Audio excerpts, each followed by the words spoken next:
Qu'est-ce que tu ferais si tout ce que tu croisais était constamment attaqué?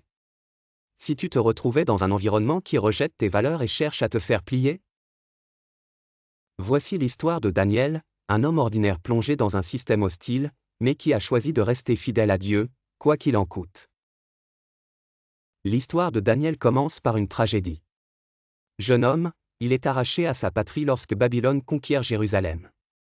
Il se retrouve exilé dans un empire puissant, où toute la culture, les lois, et les croyances est à l'opposé de sa foi en Dieu.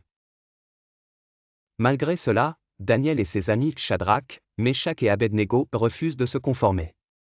Dès leur arrivée, ils sont confrontés à un dilemme, accepter de manger la nourriture impure du roi ou rester fidèles à leurs convictions. Leur réponse? Une politesse audacieuse, mets-nous à l'épreuve. Et contre toute attente, Dieu les honore. Daniel ne tarde pas à gravir les échelons du gouvernement babylonien. Mais plus il monte, plus les défis augmentent.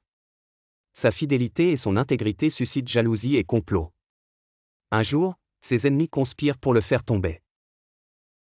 Ils savent que la seule façon de le piéger est de viser sa foi. Une nouvelle loi est proclamée, quiconque prie un autre Dieu sera jeté dans la fosse aux lions. Que fait Daniel? Il continue de prier, comme il l'a toujours fait, 3 fois par jour, face à Jérusalem.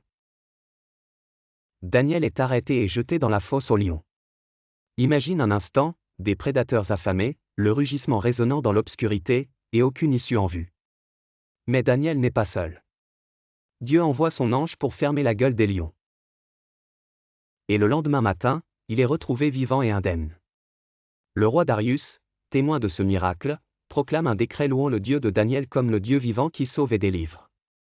L'histoire de Daniel résonne encore aujourd'hui.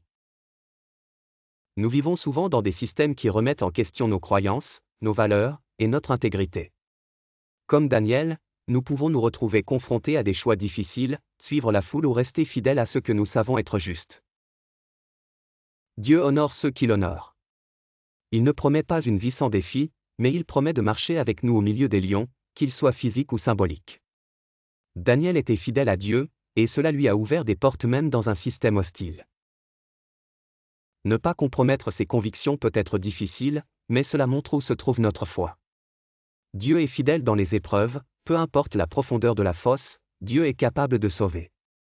Alors aujourd'hui, où que tu sois, rappelle-toi que tu peux être comme Daniel. Un homme ou une femme d'intégrité, debout dans un monde qui s'effondre. Parce que la foi véritable, c'est briller dans l'obscurité.